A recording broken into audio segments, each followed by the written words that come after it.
राम राम राम राम राम।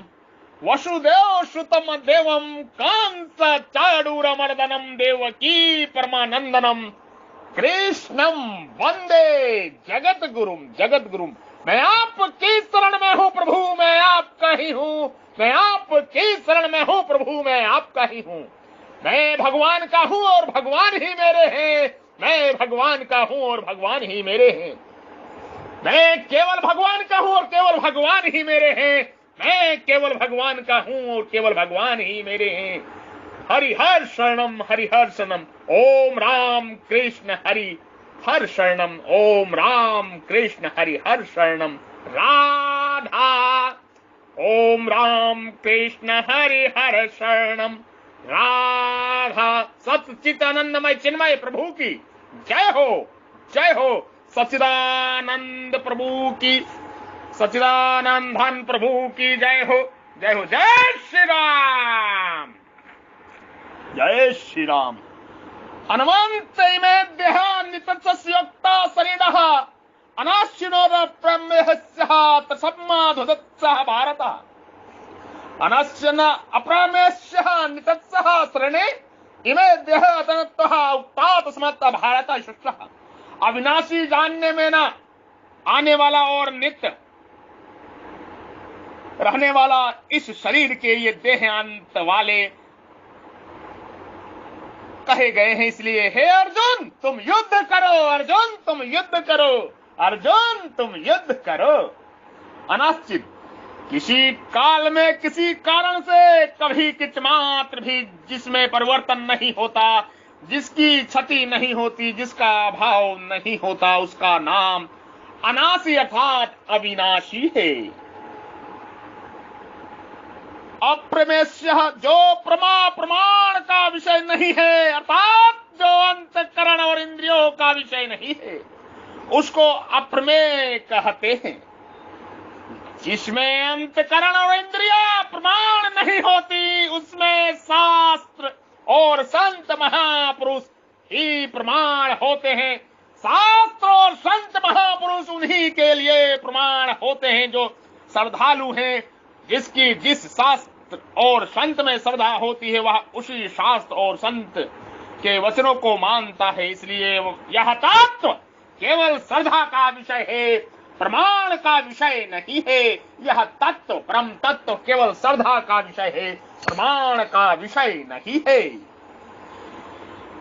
शास्त्र और संत किसी को बाध्य नहीं करते कि तुम हमारे में श्रद्धा करो। श्रद्धा करने से अथवा ना करने में मनुष्य स्वतंत्र है।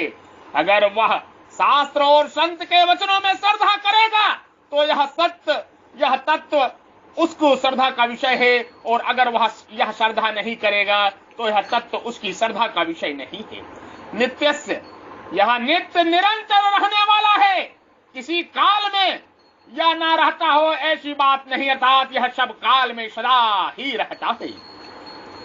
अनंत में देहा उक्ता शरीरनी, इस अविनाशी अप्रमेय और नित्य शरीर के संपूर्ण संसार में जितने भी शरीर हैं वे सभी अंत वाले कहे गए हैं। अंत वाले कहने का तात्पर्य है कि इनका प्रतिक्षण अंत हो रहा है। इनमें अंत के सिवाय और कुछ है ही नहीं, केवल अंत ही अंत है, केवल अंत ही अंत है। उपयुक्त पद में शरीर के लिए तो एक वचन दिया है और शरीरी के लिए बहुवचन दिया है। इसका एक कारण तो यह है कि प्रत्येक प्राणी के स्थूल, सूक्ष्म और कारण ये तीन शरीर होते हैं।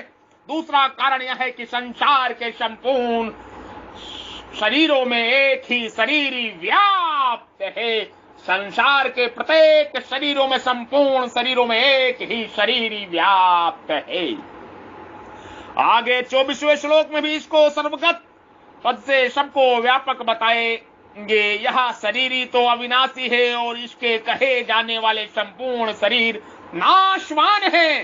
जैसे अविनाशी का कोई विनाश नहीं कर सकता, ऐसे ही नाशवान को कोई अविनाशी नहीं बना सकता। नाशवान का तो विनाशीपन ही नित्य रहेगा, अर्थात उसका तो नाश ही होगा। यहाँ अंतवंत इमे देहा कहने का तात्पर्य है कि ये जो देह दिखने में आता है ये सब के सब नाशवान है, पर ये जो देह किसके हैं? नित्यस्य अनाशिनः, ये देह नित्य है, अविनाशी के हैं। तात्पर्य है कि नित्य तत्व ने जिसका कभी नाश नहीं होता, इनको अपना मान रखा है। अपना मानने का अर्थ है कि अपने को शरीर में रखा दिया है और शरीर को अपने में रख लिया है। अपने को शरीर में रखने से अहंत अर्थात मैंपन पैदा हो गया है और शरीर को अपने में रखने से ममता अर्थात मेरापन पैदा हो गया है। यह स्वयं जिन जिन चीजों से अपने को रखता चला जाता है उन इन चीजों में मैंपन होता चला जाता है। जैसे अपने को धन में रख लिया तो मैं धनी हूं, अपने को राज्य में रख लिया तो मैं राजा हूं, अपने को विद्या में रख लिया तो मैं विद्वान हूं, अपने को बुद्धि में रख लिया तो मैं बुद्धिमान हूं, अपने को सिद्धियों में रख लिया तो मैं सिद्ध हूं, अपने को शरीर में रख लिया तो मैं शरीर हूं, मैं शरीर हूं, आदि आदि। स्वयं जिन जिन चीजों को अपने में रखता चला जाता है उन उन चीजों में मेरापन होता चला जाता है। जैसे कुटुंब को अपने में रख लिया तो कुटुंब मेरा है, धन को अपने में रख लिया तो धन मेरा है, बुद्धि को अपने में रख लिया तो बुद्धि मेरी है, शरीर को अपने में रख लिया तो शरीर मेरा है, आदि आदि। जड़ता के साथ मैं और मेरापन होने से ही मात्र विकार पैदा होते हैं। तात्पर्य है कि शरीर और मैं स्वयं दोनों अलग अलग हैं। इस विवेक को महत्व न देने से ही मात्र विकार पैदा होते हैं, परंतु जो इस विवेक को आदर देते हैं, महत्व देते हैं, वे पंडित होते हैं। ऐसे पंडित लोग कभी शोक नहीं करते, क्योंकि सत्य सत्य ही है और असत्य असत्य ही है, इसका इनको ठीक अनुभव हो जाता है। जय जय श्री राम। तस्मात् युद्धस्वः, भगवान अर्जुन के लिए आज्ञा देते हैं कि सत्य असत को ठीक समझकर तुम युद्ध करो, अर्थात प्राप्त कर्तव्य को पालन करो। तात्पर्य है कि शरीर और तो अंत वाला है और शरीर ही अविनाशी है। इन दोनों शरीर की दृष्टि शोक बन ही नहीं सकता, अतः शोक का त्याग करके युद्ध करो अर्जुन, युद्ध करो अर्जुन, युद्ध करो। भगवान ने गीता में जगह जगह शरीरी को भी अव्यय कहा है और अपने को भी अव्यय कहा है। स्वरूप में दोनों अव्यय होने पर भी भगवान तो प्रकृति को अपने वश में करके स्वतंत्र पूर्वक प्रकट और अंतर्ध्यान होते हैं, और यह शरीर प्रकृति के परवश होकर जन्मता और मरता रहता है, क्योंकि इसने शरीर को अपना मान रखा है, शरीर को अपना मान रखा है। आरंभ में तो यह तत्व श्रद्धा का विषय है, पर आगे चलकर जब इसका प्रत्यक्ष अनुभव हो जाता है तब यह श्रद्धा का विषय नहीं रहता। यही तस्मात् पद युक्ति समझने में आया है, अर्थात युक्ति समझने में आ गई तो अब युद्ध करो। इसी तरह गीता में तस्मात् पद का प्रयोग प्राय प्रकरण की समाप्ति अथवा युक्ति की समाप्ति किया गया है। जैसे दूसरे अध्याय के तीसरे अध्याय के 19वें 8वें अध्याय के 7वें और 27वें आदि श्लोक में तस्मात् पद प्रकरण की समाप्ति के लिए आया है, और दूसरे अध्याय के 25वें 27वें 37वें 38वें 11वें अध्याय के 33वें आदि श्लोकों में तस्मात् पद युक्ति के समाप्ति के लिए आया है। जय श्री राम। किसी प्रकार का किंचित भी संदेह नहीं रहता कि इस प्रकार सत्ता का अनुभव करके निसंदिग्ध होकर कर्तव्य का पालन करना चाहिए। इस विवेचन से यह बात सिद्ध होती है कि संख्या योग एवं कर्म योग में किसी विशेष वर्ण और आश्रम की आवश्यकता नहीं है। अपने कल्याण के लिए चाहे संख्या योग का अनुष्ठान करे चाहे कर्म योग का अनुष्ठान करे, इसमें मनुष्य की पूर्ण स्वतंत्रता है, परंतु व्यवहारिक काम करने में वर्ण और आश्रम के अनुसार शास्त्रीय विधान परम आवश्यकता है। तभी तो यह संख्या योग के अनुसार सत असत का विवेचन करते हुए भगवान युद्ध करने की अर्थात कर्तव्य कर्म करने की आज्ञा देते हैं। जय श्री राम। आगे 13वें अध्याय में जहां ज्ञान के साधनों का वर्णन किया गया है, वहां भी असक्त पुत्र दारा ग्रह दिशा, ताकि पुत्र स्त्री घर आदि की आसक्ति का निषेध किया गया है।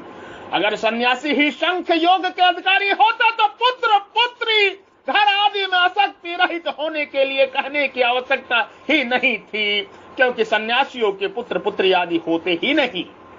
इस तरह गीता पर विचार करने से संख्या योग एवं कर्म योग दोनों परमात्मा प्राप्ति के स्वतंत्र साधन हैं, स्वतंत्र साधन सिद्ध हो जाते हैं। ये किसी वर्ण और आश्रम पर किंचिमात्र भी अवलंबित नहीं है। भगवान ने अपने उपदेश के आरंभ में गताशून मृत और अगस्ताशून जीवित दोनों प्राणियों को असुच्च बताया। फिर 12वें 13वें श्लोक में गताशून को असुच्च बताने के लिए सत नित्य का वर्णन किया और 14वें 15वें श्लोक में अगाताशून को असुच्च बताने के लिए असत अनित्य का वर्णन किया। फिर सत और असत दोनों का वर्णन 16वें श्लोक में किया। इसके बाद सत के भाव और असत के अभाव विवेचन मुख्य रूप से 17वें 18वें श्लोक में करके एक प्रकरण पूरा करते हैं। यद्यपि भाव होनापन आत्मा का ही है, शरीर का नहीं, तथापि मनुष्य से भूल यह होती है कि वह पहले शरीर को देखकर फिर उसमें आत्मा को देखता है, पहले आकृति को देखकर फिर भाव को देखता है। ऊपर लगाई हुई पालिश कब तक टिकेगी? साधक को विचार करना चाहिए कि आत्मा पहले थी, यह शरीर पहले था। विचार करने पर यह सिद्ध होता है कि आत्मा पहले है, शरीर पीछे है, भाव पहले है, आकृति पीछे है। इसलिए साधक की दृष्टि पहले भाव रूप आत्मा या स्वयं की तरफ जानी चाहिए, शरीर की तरफ नहीं। जय श्री राम, जय जय श्री राम, जय श्री राम, सीताराम सीताराम।